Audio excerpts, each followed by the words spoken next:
Ladies and gentlemen, welcome into Three Men Talking Fantasy Football. And in this case, two men coming to you talking week 15 waivers, first week of the fantasy playoffs.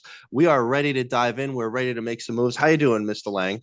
I'm doing good. I'm in my mobile spaceship slash office space for this fine podcast that we're recording right now. So on the road and got a mobile office. So let's get it. Let's get it. We got a lot of names to get to. We're gonna arm you for your playoffs. We're gonna arm you making the best decisions, and we're here to help. We're here to help you guys. We're here to help ourselves. So let's jump right in here. Let's go right to running backs. As always, we're gonna start with. Actually, let's mention right at the top. We're back from Bipocalypse, Again, whatever you want to call it.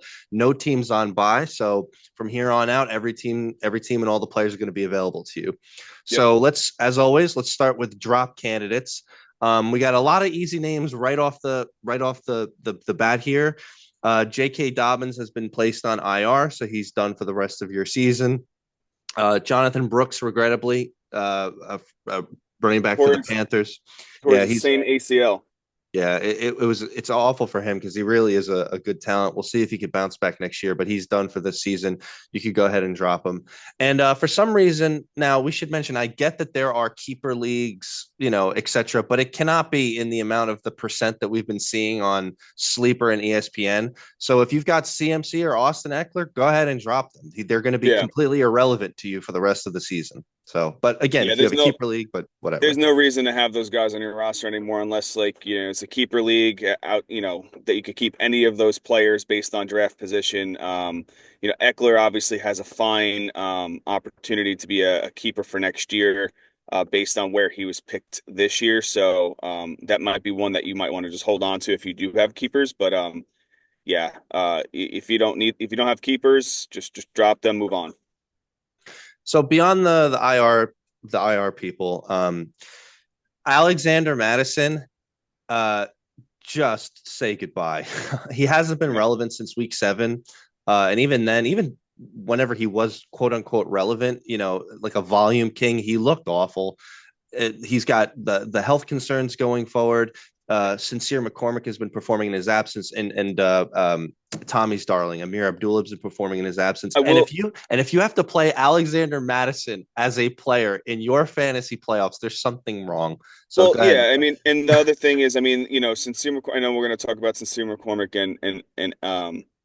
and Amir Abdullah, but if you're really starting any of those guys, you're just praying for a boom play. That's really it. I mean, so like, if I had Alexander Madison on my roster, I would let him go. We'll talk about the other guys in a little bit, but yeah, definitely, let him release him, and obviously Raheem Mostert is a release candidate as well. He's not getting the touches he was or was anticipating. Obviously, his ADP in the beginning of the season was not what it was the year before, and it obviously was for a reason because they have some great talent back there with HN and Wright. So move on from Raheem Mostert. He doesn't deserve a roster spot on your fantasy roster for the playoffs. Yeah, that's right. So let's go on to guys you can actually play. So in the probably owned, but if available, pick up ASAP category. Isaac Arendo, the waiver wire darling from last week, if somehow he's still available on your waiver wires, you could go ahead and pick him up. We'll get to the injury situation in just a Yeah. second. But the second name there, like he's always been there basically the entire year. I guess he'll continue to be there. Jalen Warren, quote unquote co-starting running back for the Steelers, however you want to say it. Just a nice little stat for you guys. The last 5 weeks, he's the running back 22 and half PPR. Standalone value, a good spot start. Maybe not, starting over real superstars, but if you need your 8 to 10 points, you could do way worse than Jalen Warren. But as we mentioned, let's circle back to Isaac Arendo, and we'll parlay that into the more available guys. So he got the foot injury, and this coming week they are playing on the Thursday night game. I would venture so far as to say he's probably not going to play in the Thursday night game. How do you see that, Tommy? I think he might be leaning. They might lean to play him, but I don't think Limited in that. some way, or Yeah, I think he's going to be limited. And I think that it'll probably be more of a Patrick Taylor experience with Amada Kambe, maybe like getting in the mix. I don't know how do you pronounce his name? Amada Kambe? Abanaconda. I call him Yeah. So Israel, but whatever. yeah, I mean, I think that they're gonna have, and I think they're gonna have a tough game this week too against their division rival. They're playing the Rams this week, and the Rams have been playing pretty good. I mean, they were very aggressive against the Bills at home, in LA, and so I'd stick. It, so I have I'd be looking Garindo. to not play him. I would, That's the yeah. thing. That's what I was about to get to. I have Garindo in one, no, two leagues, and I'm most likely leaning to benching him this week because of the injury. Um, Now, my position, I have a bye, but I'm shooting for points, highest points. So I would steer clear away from starting Garindo. I mean, it could bite you, but if you need a safe play and you want to be smart about it, injuries flare up, and this kind of injury could flare up mid-game. And you know how the 49ers have been. They're not really risque, when they're playing. So they'll take those guys out, even if they're having a fantastic game like they had with Mason against the Cowboys. He was slightly injured and he was out for the rest of the game. So um, they're trying to make a playoff push and they have some decent talent behind them. So I'd steer clear from starting him this week, but he definitely needs to be picked up. Well, on that topic, we could transition to the widely available guys. So, um, Patrick Taylor would be the next man up. He was the next man up in the game that they just had. He's available everywhere. I guess it's worth mentioning the other two names in the backfield. That's Keyshawn Vaughn and that's Israel Abanaconda. I think it's Patrick Taylor as the next man up. That being said, I don't know if I'm bold enough, if I am Isaac Arendo, to pick up Patrick Taylor as insurance. It depending on if you have Isaac Arendo, he was probably, like you were lucky to have him and join whatever other running back cores that you had on your team anyway. That being Yeah. said, if it's declared earlier than Thursday that Isaac Rendo is not going to play, Patrick Taylor immediately becomes the top name on this list, ready to roll. Let's go, Patrick Taylor. So maybe it's worth taking a stash, and then Yeah. if before the game Garendo's going to play, maybe drop him at that point. Yeah. Maybe be I mean, clever. and my perspective on it, it's kind of the same thing that I was just saying with Las Vegas. I don't feel comfortable starting those players if that's the situation. The only player that I feel comfortable if they say Isaac Garindo is 100%, he has no issues, he's going into it at 100%, then I'm starting him. If I'm not comfortable with starting anybody else. Um, You're not comfortable starting Patrick Taylor if no, Garendo's not fully not out. no, no, and the reason is because I feel like they have multiple options. They could have chose to start, Patrick Taylor over Garindo.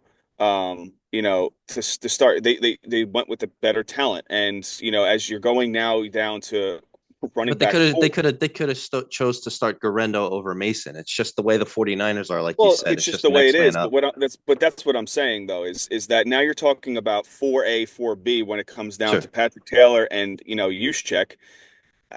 I would stay away. Okay. I would stay away, and there are valid options that we can talk about, in the next couple players that I would Sure. potentially flex over a Patrick Taylor, even if he is the primary. I mean, I don't think he's going to be the primary, but even if they declare him as RB1 for this week against LA. So, Right. Well, we'll parlay into that. I'll just mention, like, you and I'll have a disagreement. If Garendo is ruled out, I think Patrick Taylor is a great play, but we can our viewers can discern opinions or whatever. But if Garendo's in, no, absolutely, we agree on that. And also, I would consider Garendo a real risky play at that point. Again, mostly for injury concerns. Yeah. So beyond Patrick Taylor and beyond some of the top other names on this list who are basically, if this happens, then this will happen, or if this guy's out, or that guy. Uh, beyond that, the top guy that we have on this list is Sincere McCormick. So this past week, he's 15 for 78, two receptions for 11 yards, and he really, really looked great. Um, I think it's irrelevant if Madison comes back. Like we just said, he was a drop candidate, but in terms of the offense, he's just not going to be a relevant part of it going forward. Aiden O'Connell is going to be out for the rest of the season. They're going to be looking what they try to get out of these young guys, including rookie Sincere McCormick. And again, just to beat the dead horse, he looked great. Now, have you grown to be a bit more high on Sincere McCormick as I've grown to be, or where do you see Sincere McCormick and the Vegas backfield in general? So I think the Vegas backfield has some relevance, but I just don't know if I can play them in a playoff position. Um, it's kind of like the same scenario right now as I have with the 49ers backfield, without, Garindo, being the primary back right now because he's done it and he's been consistent with it and he's scoring touchdowns and it's been throughout the season on and off. I just don't know how I can start Sincere McCormick, even if I was to pick him up. Yes, is he a valid, is he a good opportunity to pick up for, the next couple of weeks, 100%. But you should have some depth on your roster, and that depth is what got you to this position in the playoffs. And even if you're not in the playoffs and you're still in a point position to get, to cash out at the end of the year, um, he's not one of those players that got you there. So you should have value on your roster, which I wouldn't be able to start, a Sincere McCormick.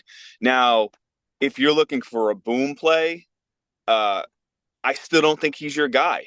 I think he's a safe play, meaning I think he's gonna get you anywhere from 15 touches for 65 yards and not score. Let me give you some low end running back two names, and you tell me if you'd rather throw him in. So Okay. Tyrone Tracy Yep, he's in. over Tracy, you're saying? Yeah, no, no, no, Okay. no. Sorry, sorry. Since McCormick is benched over Tracy, so I would Ram- start Tyrone Tracy. Ramondre Stevenson. Ramondre Stevenson's getting those catches. He's play, I understand that Sincere McCormick is getting catches as well, but not on the caliber of what um Ramondre Stevenson's getting. So I would still go with Ramondre. Two more names. Swift. Uh, I if Swift is probably your running back three, maybe running back four, depending on your situation. Um, I'd probably start McCormick over Swift because I feel like Swift is less boom, and he's more bust. And last one, just for our content, Rico Suave. I would start Rico Dowdle all day long now. He looks good. He should be in the 90 percentile of owned. He's not there yet. So I would start Rico Suave or Rico Dowdle over Sincere McCormick, and I'm sincere about that. All right, very good. The fact that I finally got Tommy to be like I would start Rico Dowdle just makes me happy. All right, so Yep. let's move on. Let's move on to these other names. So we've got we got a couple other if and then names here. Let's start with Isaiah Davis, widely available. There's no denying it. He had a great game. But the And he's situation there, sorry, go ahead. and he's got plays scripted for him. I mean, he's Right. catching the ball in the backfield. I mean, Rodgers feels comfortable throwing in the ball. When Rodgers feels comfortable throwing somebody the ball, they're going to get hyper targeted here and there. So, or there's going to be a scripted play for that specific player. So, By the way, I if think anybody he's doesn't know who we're talking about, this is the third string running back for the New York Jets. oh now Um, well now he's second string because I think they're going to shut down Brees Hall. well, I mean, define third string. I mean, Braylon Allen is still there. So, I But mean, no, no, I think Braylon Allen's number one. right, If they right. shut down Brees Hall, and then obviously Isaiah Davis is number two. But if they're playing in passing positions, there Isaiah Davis is like kind of like the Justice Hill of the New York Jets. But Well, then that's why we're having this conversation. This is a player that's basically irrelevant if Brees Hall is playing, but if he's correct. not, playing, then Isaiah Davis is an unbelievably good pickup and I think a great play. And some of these matchups, I mean, this week the Jets are at Jacksonville and then they're home against the Rams. So I mean, he's got some matches coming up, but it's all based on what Brees does. So I don't know. It's another one of these. It's like the Patrick Taylor thing. If take your shot, maybe stash him, and then if not, then go ahead. I don't know what the likelihood necessarily is of Brees Hall sitting the rest of the season. I don't have a crystal ball on the awful New York Jets, what they're going to do, but maybe take your shot if that's going to happen. Yeah, I think he's a stash play. Um, Another quick name. So we'll quickly mention the whole. Now's probably a perfect time to mention. Hey, get your handcuffs. Get your handcuffs. Ray Davis, your Braylon Allens, your Tyler Algier. We've been saying it all the time, but we keep looking at the percentages, and people are not listening to these things. So how about you listen and do that? So we're gonna. I'm All right, mentioning that. dictator.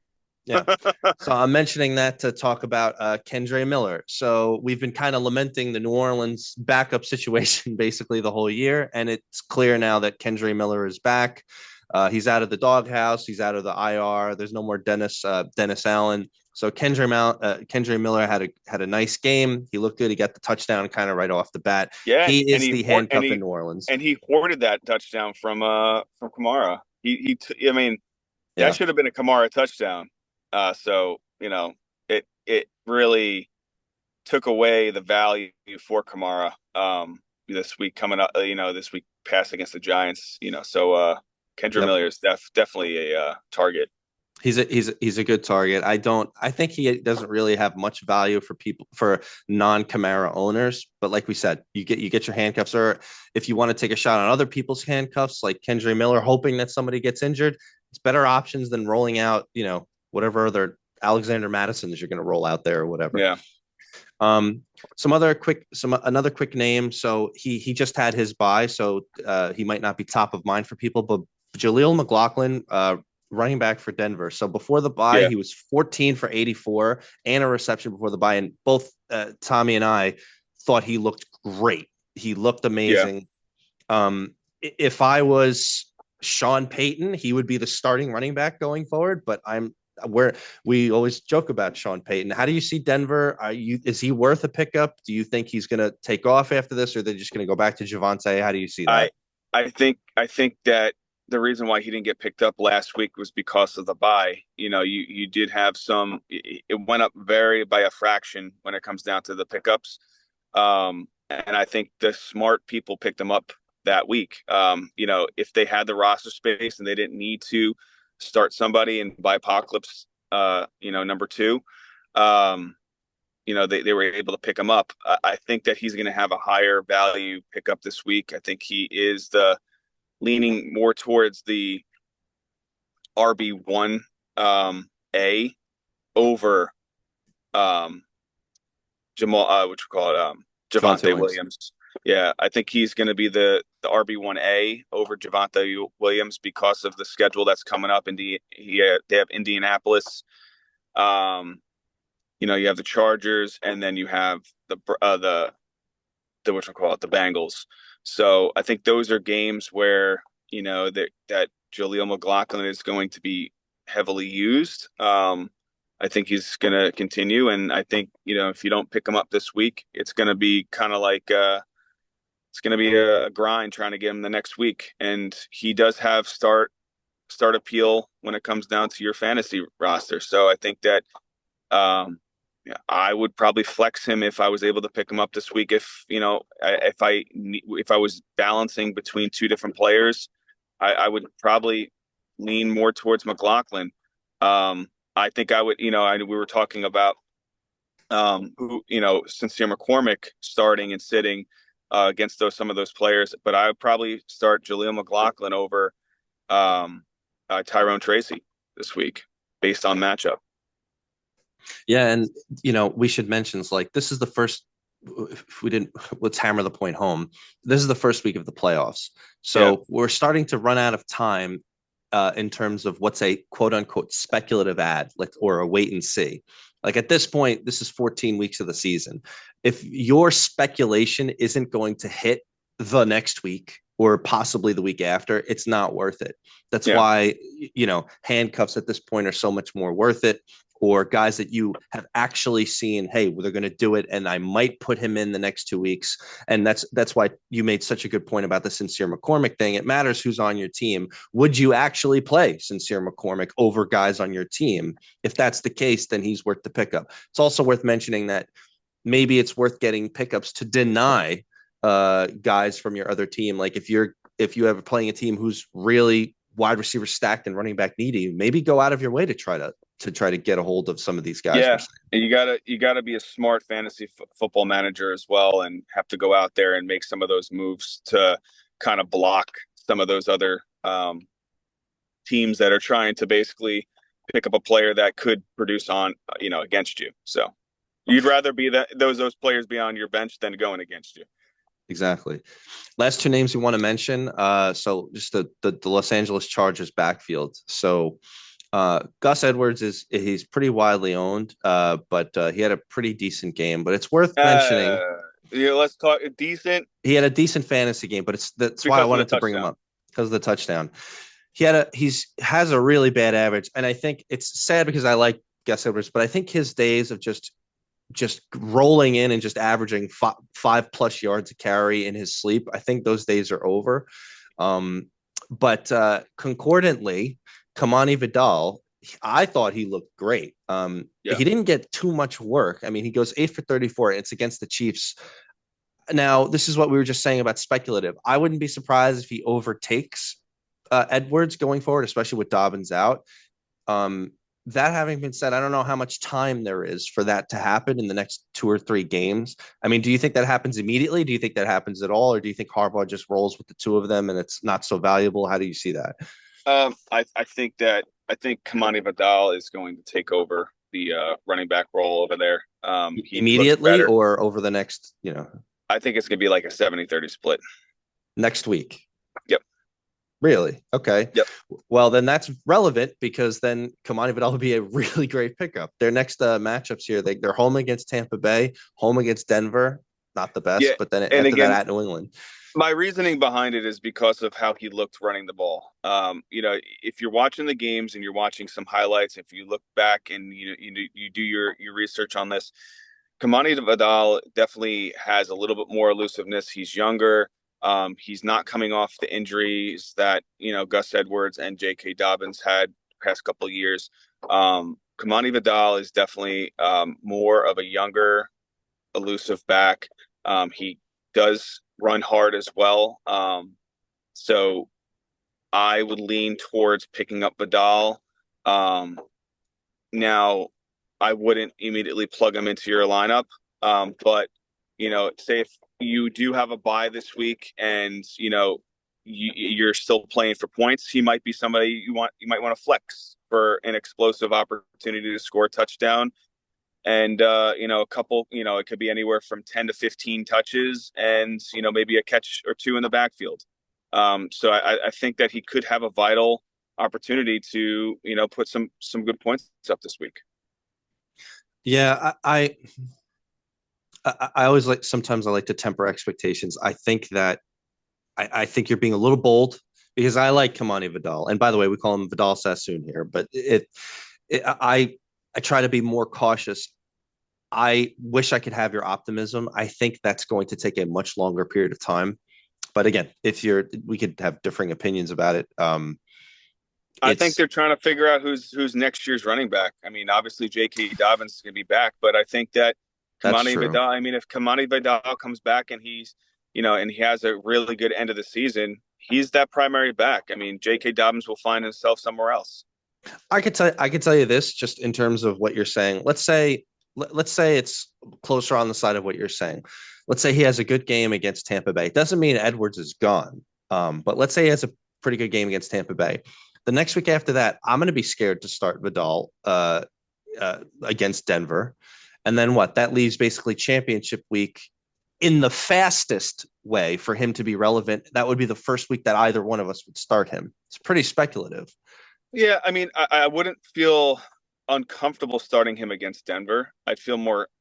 I don't feel uncomfortable starting him against any of these rosters, any of these teams coming up. Um, I mean, how would you play him then? If you're seeing if you're predicting 70-30 for Vidal this mhm. week against Tampa Bay, that means you're saying you'd play him over those low end RB2s, like we said, Stevenson.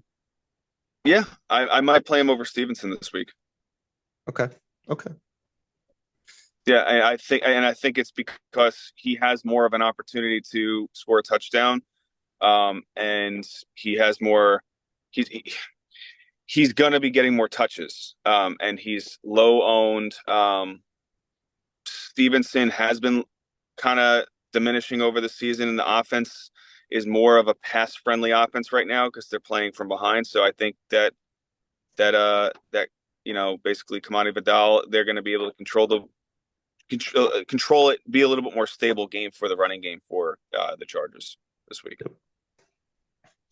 Any other names you want to bring up? No, not on my side. All right. All right. Let's move into some wide receivers. Let's start with some drop candidates. We brought him up last week, but he's still extremely owned. Tyler Lockett, as one of my favorite fantasy players of all time, it's just time to say goodbye. Uh, Yep. the last 4 weeks, he's wide receiver 89. That's it. That's the end of the story. Deontay Johnson, Tommy's favorite player in the whole wide world. He's just not going to be a part of the Ravens' plans this year. Get rid of him. Don't waste the space. I don't care He's what not the going to be a media. plan of the Ravens offense next year too. He He's might gone. not. And then let's bring up two New Orleans wide receivers. So Derek Carr is going to be out for the rest of the season. That leaves the New Orleans quarterback situation as Hayner and Rattler. I forget the other guy's name. Hayner, I think his name is. Yeah, so that's bad. I think our enjoyment with MVS has reached its end. I It's don't think also, so. you I think really if don't think so? No, I think if Spencer Rattler is there, it's not great, but I think that he does have an arm. He was a good quarterback, obviously for Carolina, South Carolina last year. Um, and I mean he did show some flair, this season when he had a I couple of mean, games. I thought it looked It wasn't bad. great. It wasn't great, but he definitely had some opportunity. And I think, he didn't have an MVS at that point. So, I would still hold on to MVS. I mean, Chris Olave, it'd be tough to drop him again. But You could I, use the roster space, man. yeah, if you need the roster spot, then yeah. I mean, I think the person that you hold on to though is MVS. Okay. Another differing opinion here. I think you just go ahead and let it go. Um, but yeah, it's good luck. All right, so let's move into guys you should pick up here. So I don't have anybody specifically to mention in the probably owned as a standalone. And I didn't know how to lump this, but we should probably have its own section every single week called Bills wide receivers. So half of them are probably owned, half of them are widely available. So let's just quickly the names here: Amari Cooper, Khalil Shakir, Keon Coleman, Curtis Samuel, Matt Collins. Let's just for everybody listening, Amari Cooper finally had a bounce back game. Goes 6 for 95 on 14 targets. 14 targets this past game. Now, again, they had scored 44 points and they were needing to keep up. Khalil Shakir, he goes 5 for 106 and a touchdown this past week. In the last 3 games, 27 targets. I know Tommy's big on Khalil Shakir. Keon Tommy Coleman, Callahan. Keon Coleman, since before he was out, he was supposedly going to be the darling of the Bills wide receiver core. But before his injury there, he was the wide receiver 20 from weeks 3 to 9. But he was supposed to be ahead of Khalil Shakir in the pecking order. So keep that in mind. And then you've got Curtis Samuel, who, occasionally throw him in there. And then, of course, the barefoot king of the whole wide world, Matt Collins. He had a touchdown both of the last 2 weeks. And this past week, he goes 4 for 57. Now, I don't know what to make of the situation. I'm an Amari Cooper owner, so I'm encouraged by 14 targets. But the way that I see this is like, I Yeah, guess 14 targets, 6 receptions. I mean, that's I that's know. ridiculous. But although we laugh sometimes about what actually counts as a target sometimes, like, a batted ball or a thing that's not even close or whatever. Um, so you tell me if I'm wrong. If until Keon Coleman proves it again, I would say don't go for it. But until then, I feel like roll with Amari Cooper and Khalil Shakir, I guess. I Or do you I see feel any more. value in anybody else? Or No, but and I would say the pecking order right now is Khalil Shakir and then Amari Cooper. really? Shakir, yeah, I think Shakir has. He didn't get the 14 targets, but if he got 14 targets, he would have had probably like groundbreaking. He would have the best fantasy football week ever or just stats wise ever in the NFL. I think Khalil Shakir has more value in this offense right now than Amari Cooper. And yes, 14 targets is unbelievable. It's great, but it's what you do with it. And I think that, Khalil Shakir, that touchdown, that was I think it was a 51-yard touchdown. So it was a big amount of his, his end, his statistical end of the game stats. But he looks better. He's more elusive. He's catching the ball. He's catching the balls that are being thrown to him. Which Bills wide receivers are worth owning? Only Cooper and Sha Shakir, or Shakir, Cooper, and I believe that's it right now. If Keenan Coleman comes back and he's healthy, then yeah, you could pick him up and stash him. But if the other two, Curtis Samuel and Hollins, I mean, they're just kind of like DFS kind of guys. okay, There's no reason to really put them on your roster. okay, all right. Moving past the Bills smorgasbord craziness situation, so let's go to some widely available guys. So Jalen McMillan, wide receiver for Tampa Bay, who I think is really eating into Cade Otton production as a Cade Otton owner myself. So this past week he goes 4 for 59 and a touchdown on 7 targets. He looked good, but this is 1 week. I would feel compelled to say personally, I would wait one more week to see if it happens. Although you might be in a position, like we're saying, it's playoff week 1, maybe pick them up now. And then if you don't see it, get rid of them. Again, your room for speculation goes down. Yeah. And then we get into, I'll let Tommy take this away here. So why don't you talk about the Carolina receivers here? Yeah. Adam Legacy Thielen. My boy is fighting for legacy. I am not going to stop saying this until it proves wrong. But Adam Thielen is commanding targets. He did it against a really good Eagles defense. I said he was going to do it. I also said the Carolina Panthers were going to cover by 9.5, plus 9.5. They covered by plus 9.5. Let's go. They're playing great offense. They're playing pretty good defense. And I think that Adam Thielen is commanding the targets that he deserves. They brought him there to be the focal point of that offense. Yes, Chuba Hubbard, 100%. They paid the guy. He's younger. But if you want a captain, your captain is legacy. And Adam Thielen is a wide receiver to play, and you got him as your flex. Let's go. There's no reason for you not to start him this week. He should be, in the 70 plus or 80 plus own. Right now he's 38.7. Bring him up there. Sound like you sound like you're doing the Christopher Walken SNL thing, that you got a fever and the only prescription is more Thielen. Yep, let's go. I can't deny anything that you're saying. The last 2 weeks, he's the wide receiver 7. And looking like old Thielen. You feeling Thielen? Let's go. 21 targets in the last 2 weeks. That's it. I guess I can't argue with the situation in their upcoming schedule. Dallas, home against Dallas, home against Arizona, and then at Tampa Bay. Yeah. I still think Xavier Legette is a good option too. The last couple of games has not been good, but he is getting a lot of targets, and we're fans of targets here. 16 in the last 2 weeks. Well, in my opinion, touchdown regression will come his way. But I will say when Coker comes back, those numbers could go down a little bit. So I think Thielen still has the target share that he's normally having right now, but I think Legette's will go down just a little bit. But again, he is your kind of like Debo-esque when Debo is good, kind of player right there. So he has plays scripted for him. He has end around plays. They get creative with him here and there. So he does have value. He should be stashed on your roster just in case injuries do pop up in the next couple weeks. Yep. Let's try to get through some of these other names a little bit quickly. So Elijah Moore. So if to me this is morphed into if Cedric Tillman is out, he's a great play. If not, he's like a dart throw. Four of the last seven games, you were happy that you played him, but again, Cedric Tillman was out, whatever, one or two of those games, widely available. Then we'll go back to NWI, Nick Westbrook-Akine. If people don't know who we're talking about, wide receiver for the Titans. He's still under 50% in both of the major leagues.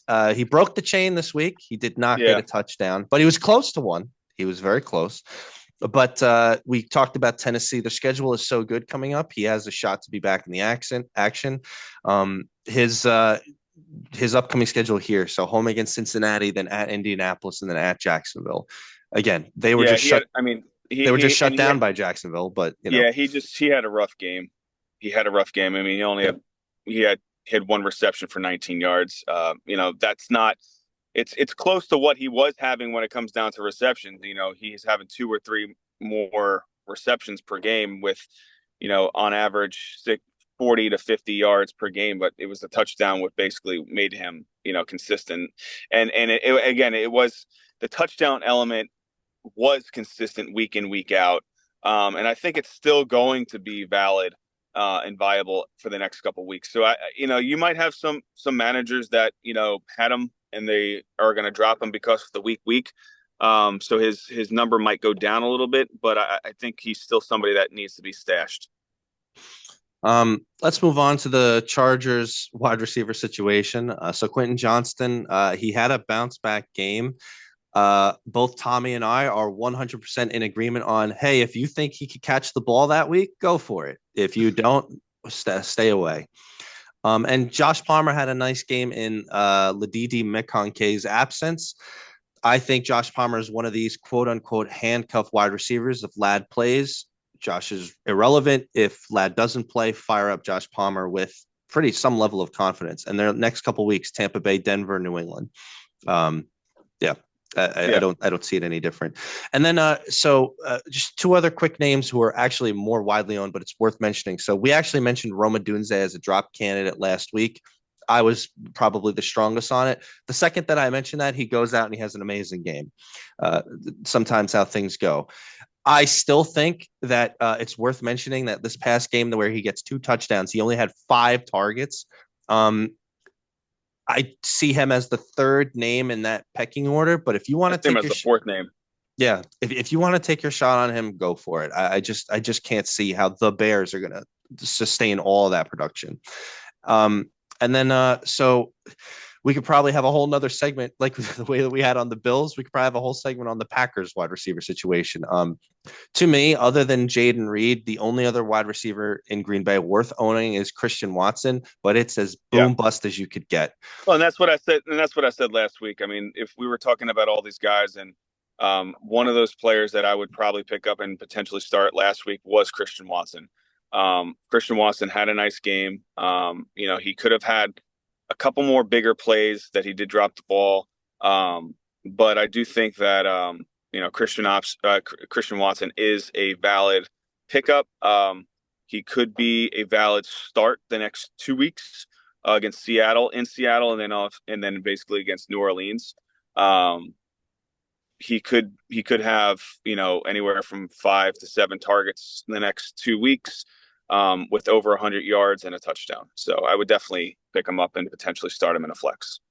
Maybe, but again, to temper it, just a lot of it's very dart throwy. It is dart Take your throwy, shot. but it is dart throwy, but it's a universal thing. I mean, he's going to get his targets. He gets his targets every single week. So I think that he has some sort of camaraderie with Jordan Love, and it also is the play of Jordan Love. Do you feel comfortable with playing Jordan Love? I don't. So, I but do, but they again, only complete like I forget what the stat was. He only completed like 12 passes or something against Detroit this past week, and obviously Jaden Reed had a goose to my detriment. But I don't like. There's no way that continues, and Jaden Reed will command targets and he will get catches. There's no but way around it. Jaden Reed is fantasy football playoff relevant. He's not, during the season Well, all the time I don't know consistent. what is he's like the wide receiver 11 or something. Anyway, Because he uh, went because of what he did week 1 through 8. so yeah, but I agree with your assessment on Watson. Take your shot if you need it. I wish he'd get some more targets and be more consistent. But maybe Green Bay at this point is morphing into everything is Josh Jacobs. But either way. All right. Any other names you want to bring up? Jerry Judy needs to be owned still. He's at 84% owned. Yeah, I don't understand that. Yeah, I mean, so and he's right now in the past 6 weeks, he is wide receiver 3.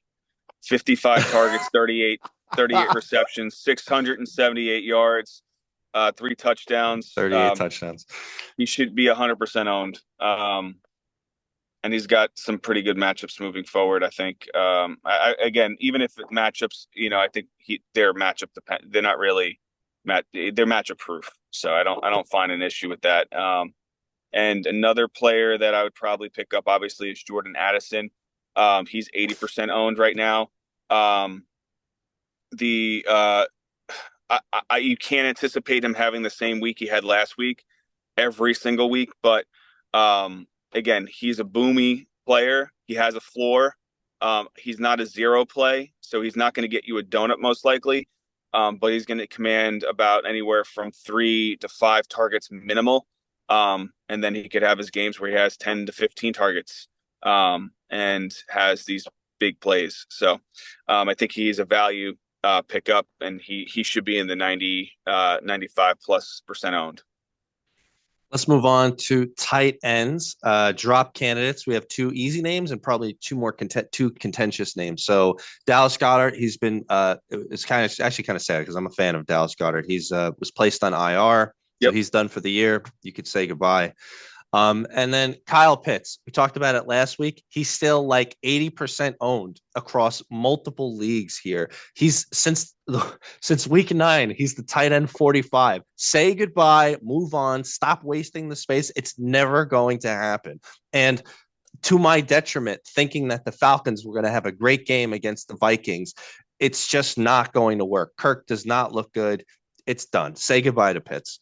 Yeah, I mean, Um, I was hoping that Pitts was gonna, have an uptick and turnaround, but I mean, he had 6 targets for 1 reception, 14 yards. I mean, you could say, is it you? It's not you, it's me. It's not me, it's you kind of thing. Kyle Pitts, it's you, man. Like he is the problem. yep. He is the problem. He's not good. So get rid of him. There's no reason to have him on your roster anymore. You have viable streamer options. He's not a Absolutely. streamer option. Um, Let him go. He's gone. Yep. So the other two names we have here, let's start with a little less contentious. So Will Disley, so he has the health concerns now. I don't know exactly what his latest status was, but the last 3 weeks he's the tight end 32. I know a couple weeks ago he was a waiver wire darling, but I think it's on the way out here. This is what we've been saying about Disley. Like he'll shine real bright, and then that's the end of the story. Yeah. Um, I think you can. I think there's to Tommy's point. There's better options on the waiver wire here. So you could let him go. And then we brought him up last week, bring him up again, Dalton Kincaid. So there is no ulterior motive for me bringing this up with Mr. Lang here. So let's just be very clear about that because I've dropped him in every single league that I had him, and I love Dalton Kincaid. It's just that he has the health concerns now, and presumably he'll be back for this game, this big game against Detroit. But even when he was in, he was a borderline tight end one. He wasn't getting enough targets, and now we're going to have a weekly segment on the Buffalo wide receivers. There's just so Yeah. many mouths to feed. Like I Yeah. It's don't just know too how many you mouths play to him with feed. confidence. Yeah, there's too many mouths to feed. I mean, if he comes back, he's going to command a couple targets, but I mean, you're talking about 3 to 5 targets. And what's the value of those targets? Are they Right. red zone targets? Are they kind of like NWI, Nick Westbrook Akine targets? So he could have value, but again, I just now's not the time to gamble. Now is the time to, play the right players that are going to get you to, the end zone and the end game and cash you in as a champion as well. And you mentioned end zone, like Josh Allen is the threat at the end zone in every all the way from the 20. It's just like he just was not getting enough. Like there's so many better guys. Like let's just jump into those guys. Let's go to the probably owned category. If they're available, just pick them up. I mean, all these guys I'd rather have over Kincaid right now. And remember, when we talk tight ends, we're not talking about players that are going to put up 25 plus points per week. We're talking about 3 to 6 targets. They catch their targets because, tight end targets are extremely valuable. They catch those targets that they're being targeted and they're getting a touchdown. That is what you're looking for every single week. It could be 3 receptions for 35 yards and a touchdown. That is Right. good. That's good tight end But and value. and and if not, we'd be chasing volume. So like if you're not Correct. necessarily always worried about a touchdown, because any tight end could do that. Like we could even go far down the list. Anybody could do that. But like if you're getting 7 or 8 targets, then we're like, hey, let's go. Like you're getting lots of catches or lots of yards and Yeah. receptions. So like the names in the probably owned category, they all fall into the there's a reason why you want to get them. So Tucker Kraft had a nice game. Last 3 weeks, he's the tight end 8. Um, to me, he might be the biggest beneficiary of you know what the Green Bay amorphous wide receiver situation, kind of like we were always saying, like he's the real wide receiver 2 behind Jaden Yeah. Reed. Hunter Henry, last 3 games, 27 targets, tight end 11. Zach Ertz, I mean, on the whole year, he's tight end 10. He just had the bye. He's good to go. Keep going with him. Yep. And then Jake Ferguson, we were saying insert Dallas tight end here. It was Schoonmaker for however many weeks that Ferguson was out, but Ferguson's back in. And he's got a nice little schedule here. Dallas is at Carolina, at home against Tampa Bay. I mean, all these guys I'd rather have over Kincaid. Yeah. I'd probably rank them Hunter Henry, Zach Ertz, Ferguson, and Tucker Kraft. I would agree, except Ertz is at the top there. There's no way. Like, The reason why I say Henry is because of he's heavily targeted. yes, And Zach Ertz is basically he's getting those touchdowns too. So that's what's bringing him up. But I'll take the targets for tight end over the touchdowns for tight end right now. yep. Well, speaking of tight end targets, let's move into the widely available guys. So top on the list here, and we'll give caveat would be Juwan Johnson. He's widely available in all leagues. This past week, he goes 4 for 50 and a touchdown. Yeah, but with the quarterback situation, Right. I think he's a drop candidate. You think he's a drop candidate? I don't. I think with the quarterback situation, it ends up being a net neutral, right? Because you'd want a better quarterback like Carr instead of whatever they're going to throw out there. But newer quarterbacks tend to rely on their tight ends more. They're shorter end targets. They're not going down the Yeah, field as much. That's why I said MVS and Olave are drop candidates. So yeah, but I probably in Jawan Johnson doesn't have value in a streamer this week, and moving forward, unless especially going against Washington. Washington has a good linebacking crew over there. Same thing with Green Bay. The only valuable start I'd probably say is maybe Las Vegas, but at that point, you're not stashing a tight end for 2 weeks, okay, for Super Bowl week. So I think I'll meet you halfway. I would like to wait and see what New Orleans offense looks like without Carr, it's and not then gonna be good. well, it's not gonna be. Well, then I don't know why you would keep MVS then. You know what I Well, mean? it's because I think there's two people that have fantasy value, and it's because MVS is more boom or bust now, than he's ever been. So I think that he has value to hold on to if as a wide receiver 5, wide receiver 4. Not saying he's going to play immediately, but see what he does this week, and then he might have value to play next week. But again, that's a roll of the dice. Depends on who you're going against as well. Now, during the season, you're not really looking at your matchups against play, the teams that you're going against. Now you're doing that because it's win or go home. You're doing that because you have to see, all right, am I going against a juggernaut this week? Because if I'm going against a juggernaut, I'm going to need some kind of boomy play, most likely. Or you're like, hey, I want to be a little bit more conservative. I could get my points to this point. I could, say if I'm consistent with 115 points a week, let's keep it that way. But this guy's projected for 149 points. I need a boom play, throw in MVS. I mean, that could Right. be a But I mean, people have to be consistent about the way that they think about it. Like if MVS is using his as an example, if the odds of him hitting 20, 25 points or is like 10%, and the odds of him hitting 4 points is 90%, yeah, that's still considered boom bust, but it's not like that you're going to be like that's a not as good of a risk as to if I had, well, here's another guy who could go 50% will get me 25 points and 50% will get me zero. Maybe that's a better bet to make if you're going against a juggernaut versus, your Jalen Warren depends on the getting you player. 10 I mean, points or yeah, something. Like, yeah. Um, let's move on. Pat Fryermuth, is still fairly widely available. I told he you needs to be owned. he's been winning me over as of late. This past week, 3 for 48 and a touchdown both of the past 2 weeks. The And last 3 weeks, he's the tight end six. that's what I'm talking about. That's fantasy football, tight end fantasy football numbers right there. You know, Yep.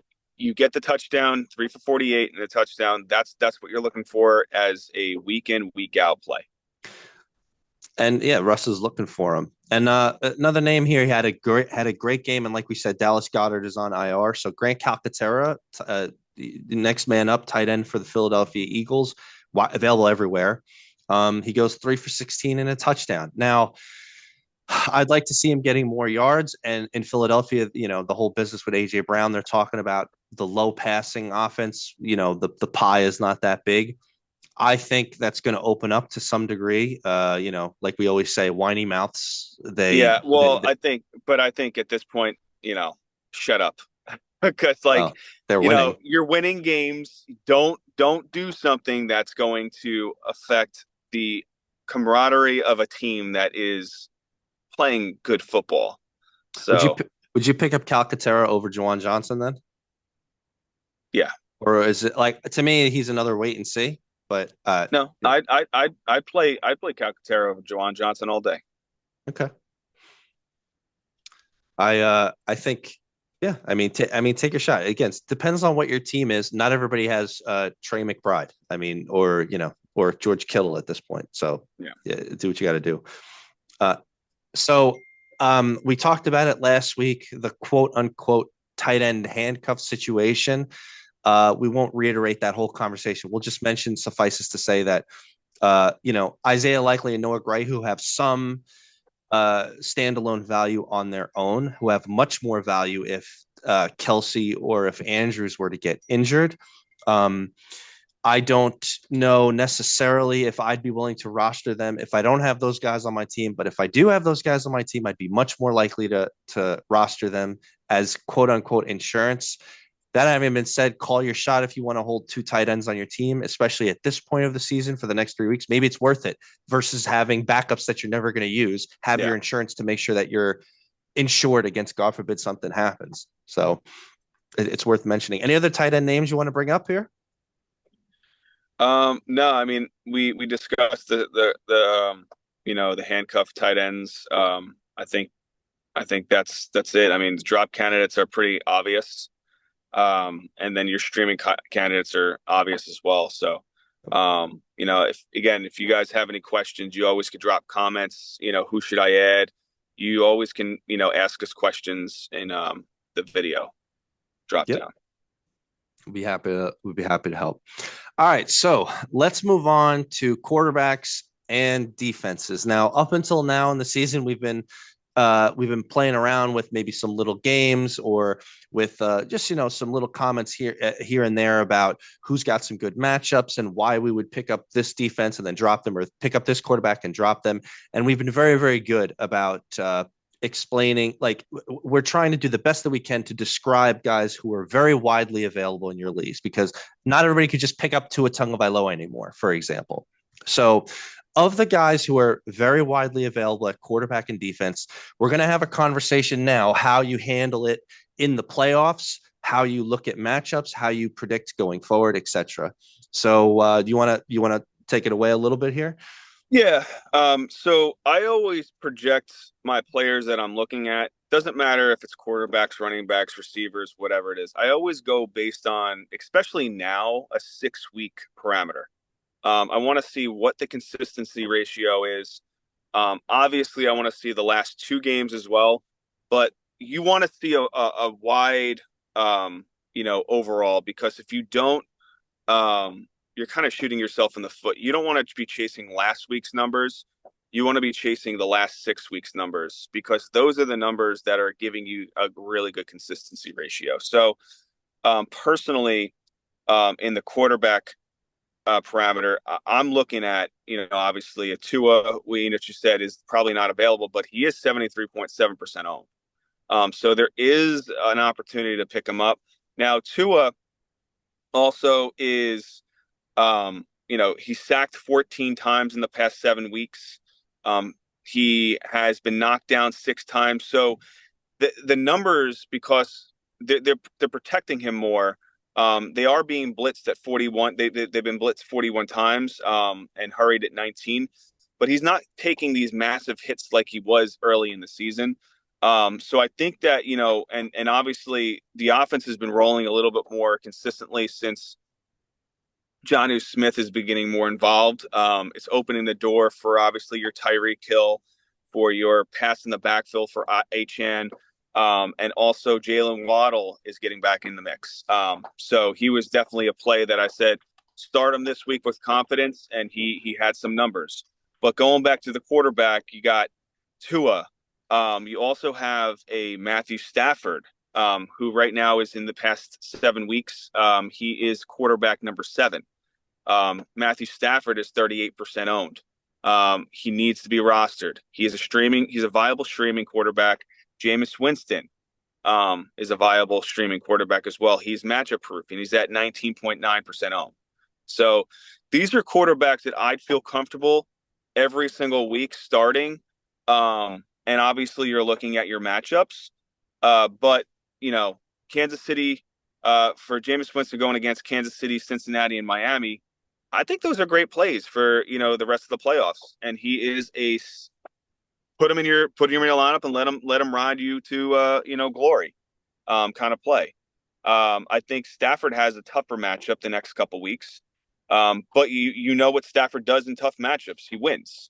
So I think they're great plays. All of them are really great plays, and I think you just you need to, if you have questions again, drop them in the comments and we'll guide you to make sure you're going to make the right plays. So we should mention a few things for our viewers here. So, um, I don't have the list in front of me, but like you have guys like, let's just say quarterbacks for right this second. You have guys like Lamar Jackson, Josh Allen, Jalen Hurts, Sam you know, Darnold. I guess Sam Darnold at this point. I mean, Joe Burrow, and maybe a couple other names there who you know that you're going to play them. You know that you're not going to go crazy too much about the matchup. You're just going to play them because they got you here.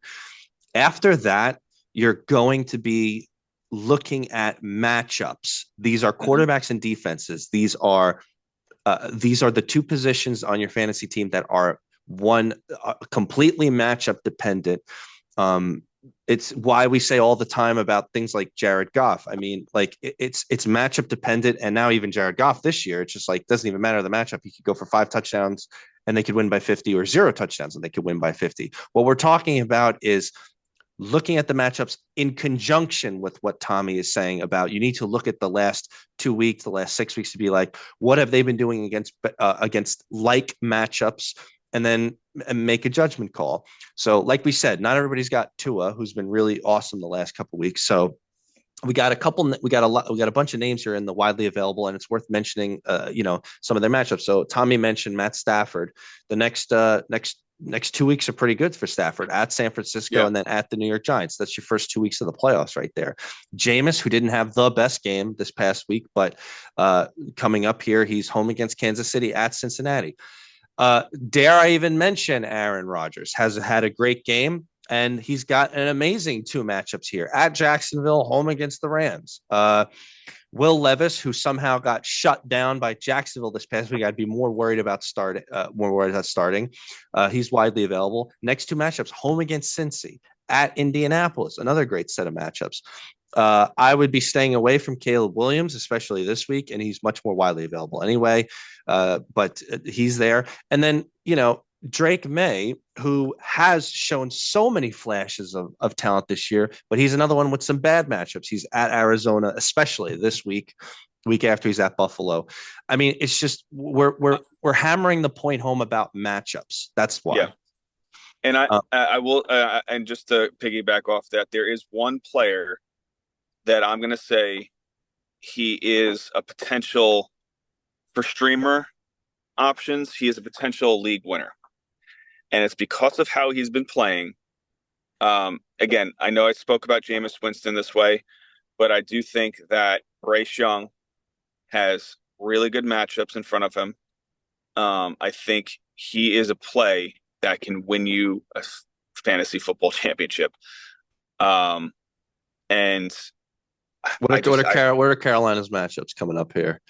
They got Dallas, Arizona, and at Tampa Bay.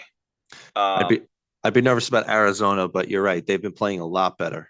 You're Yep. right. I mean, and again, you would have said the same thing about I'd be nervous about playing against the Eagles. Right. Right. He had a pretty good game. He had a pretty good game, and What'd you say his week 17 is? Home versus Tampa Bay? yep. Home versus Tampa Bay? It's at Tampa Bay. At Tampa The Bay. That could be the two games back to back are home, and then the last one is away.